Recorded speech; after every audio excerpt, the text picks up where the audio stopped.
Welcome to Today in Prophecy. I'm Tom Hughes. Daily news in 15 minutes or less from the biblical perspective. What do we have today? The world's first manure tax. That's right, it's coming. Also, Walmart nixes DEI and LGBT-themed products. I'd say it's about time, and maybe some of these companies are starting to wake up, like, the DEI pilot's a little bit concerning. But good, we'll find out what's going on with Walmart. Good to know about that. And Israel is now in a ceasefire agreement plus more. So let's check this out. What do we have?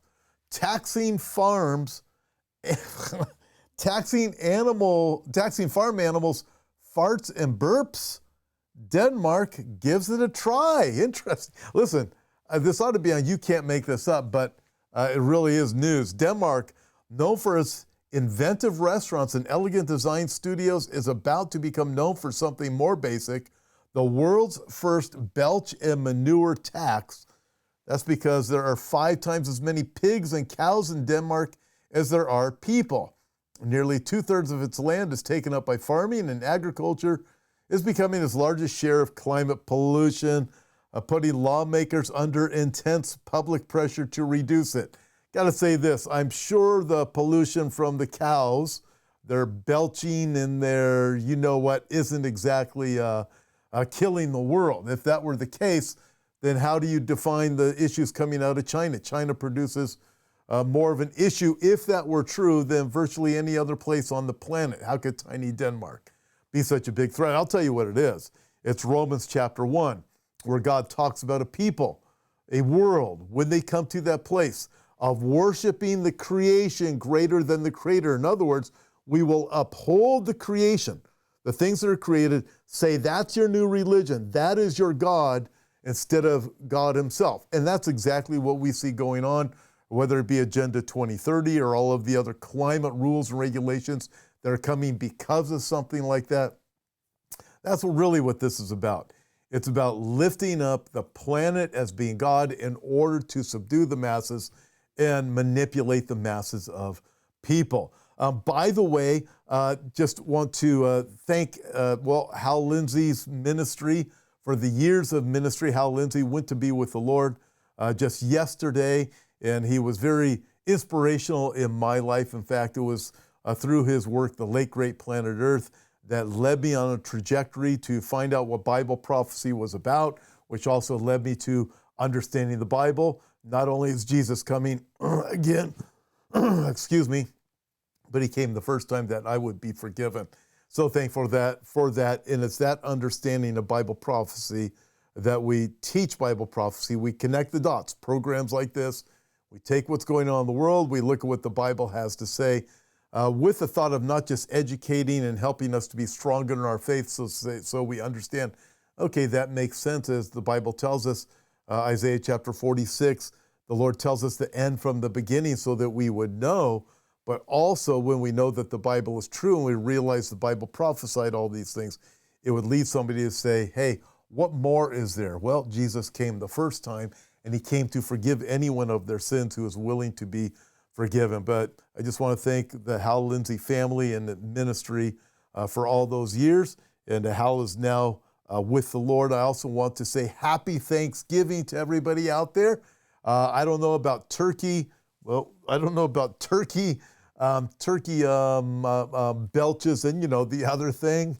I'm sure it wouldn't surprise me if some of the leftists that are out there are thinking, how can we tax the turkeys? We'll put them in the category of cows so we can no longer have turkey on Thanksgiving unless Bill Gates has created that turkey for us in some lab somewhere. And just one other note too, hey, by the way, if you want to watch us on Sundays, I do a Sunday morning, Sunday evening message every week. Check us out this Sunday morning. Be glad to have you join us. All right, let's move on from there. What do we have? The Daily Mail. World's largest retailer, Walmart, nixes DEI and LGBT-themed products after pressure from conservative activists. This will send shockwaves. Walmart has joined a growing list of major corporations and rolled back its diversity, equity, and inclusion policies. It's about time. The move by the world's largest retailer marks a seismic shift in corporate strategy that comes after attacks by conservative and activists at the company's woke policies. Attacks. I look at that and go, I mean, do you really have to go after something like this? You do, when something like this and this absurd is being forced down everybody's throat. Budweiser tried it. What was it?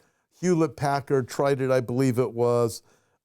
Which trucking company was it that tried it? All these airlines have been trying it. Can you imagine?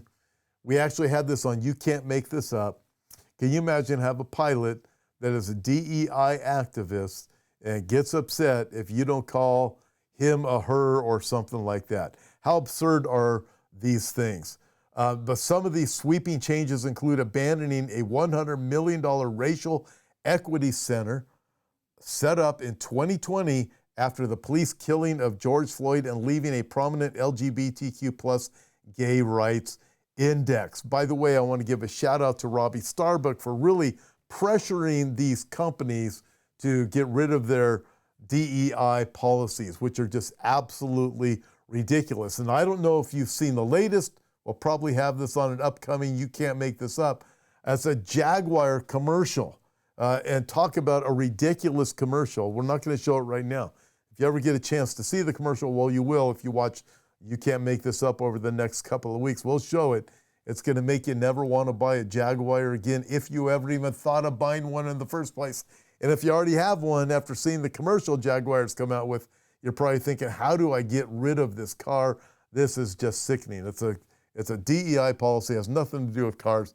Just absolutely ridiculous. Nevertheless, maybe more companies will start waking up to this because it is ridiculous, it's absurd, it's even evil. When I look at DEI, it's an attack against the Bible itself.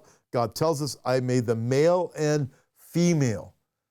And then man comes along and says, well, let's mess that all up and say there is no God or we are God or whatever. Moving on from there, World Israel News, attack on Christians for Israel Center in the Netherlands highlights rising tensions. Again, attacks on Christians for Israel. The Christians for Israel Center in Netherlands was the target of an attack on Monday morning, raising tensions ahead of an upcoming pro-Israel rally in Amsterdam. We are especially disheartened because this was carried out by other Christians. It's difficult to comprehend that they don't see the biblical truth that God is bringing his people back to their land, said Frank Van Ork, executive director. Protesters from the Extinction Rebellion, Justice Now, a Christian collective, a group claiming to support Palestinians, stormed the building, defacing it with graffiti and creating a hostile environment for staff. Very interesting. When you look at all of these different things, the anti-Jew, the Jew hatred movement that is here, and a lot of it is coming from people who claim to be Christians. I believe they're forgetting that Jesus himself was a Jew. All of the disciples were Jews. The mother of Jesus was a Jew. This book, the Old Testament and the New Testament, are Jewish books. It's the foundation of our faith. And yet, it's kill all the Jews.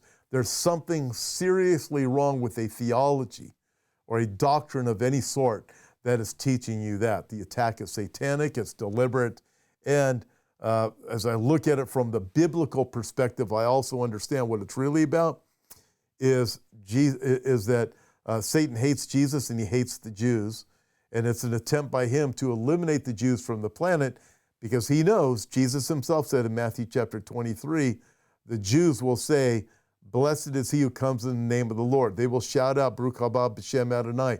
They will cry out for Jesus to come save them, and Jesus will come save them. And it's not until then that Jesus comes back. So hence, Satan wants to eliminate the Jews so they can never say that, so Satan can have his kingdom. He himself said in Isaiah 14, I will ascend, I will be like the Most High. He wants to be like God. The only way he's going to achieve his goal in his mind is to get rid of the Jews so Jesus can't come back. It ain't going to happen.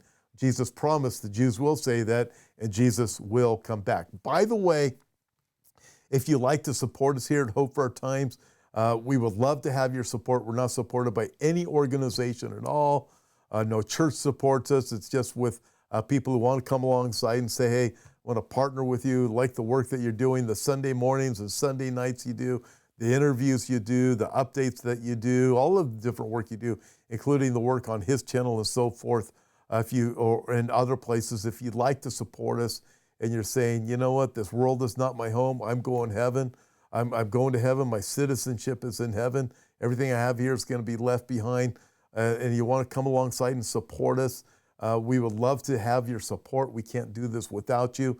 And if you've been supporting us in 2024, if you'd like to begin, we have this really cool, it's a devotion. It is a 1-year devotion. It's called One Day Near. It's 365 days through the prophetic things of the Bible and more. One Day Near as daily devotions in anticipation of Jesus' glorious return. For example, one of the chapters, the purposes of Bible prophecy, is to give us hope. Another chapter, our future home. Another one, how prophecy confirms the Bible. Another, the victory of the rapture. Another, Jesus connects the dots. And they're all laid out in one-page chapters, easy to read devotions. And we also are going to give you this too. It's The Rapture by my friend Pastor James at Perspective in Prophecy.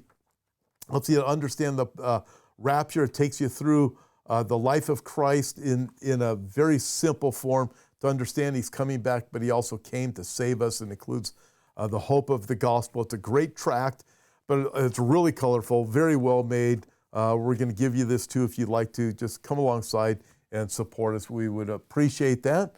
But we just need your address. If you decide you want to do this, we just need your address in order to send you out these gifts. And God bless you guys. Thank you. Okay, let's move on. The Jerusalem Post regarding the ceasefire brokered right now. Look at this. Lebanon's Hezbollah says it will continue resistance after ceasefire deal. What does that mean to you? Lebanon's Hezbollah said on Wednesday that it would continue the resistance and stand alongside Palestinian terrorists a day after a ceasefire between the group and Israel was announced. It was the first statement by Hezbollah's operations center since the deal was announced. Listen, my take on this, I'll give it to you real simple. I think it's a bad deal, the ceasefire. Every time Israel's entered a ceasefire, they have never broken the ceasefire. Only Hezbollah or Hamas have broken the ceasefire every time. They've never broken it. And Hezbollah is already saying, no, we're not going to honor the ceasefire. We're going to continue the resistance. In other words, we're going to continue bombing Israel with everything that we possibly can because we don't care. But also, I look at it very concerned about it because Israel needs to finish the job. But Ben Shapiro reported on it, and he said, look, here's the deal. The reason why Israel agreed to it is because they recognize they only have X amount of days until Trump is president, and then with Trump behind them, Israel will be able to finish the job. So we're keeping an eye on this. But to me, a ceasefire, if it was just one, so the enemy can rearm, which is really what all ceasefires have been, the enemy rearms. The U.S. isn't going to keep on giving them more and more weapons. The U.S. has already been restricting those things to Israel. But Hezbollah and Hamas, Hamas needs to be done. They need to be completely finished. So is Hezbollah. But we'll see what happens with that. Listen, may you have a happy Thanksgiving. God bless you guys. Thank you for joining us here today at Today in Prophecy, and we will see you soon.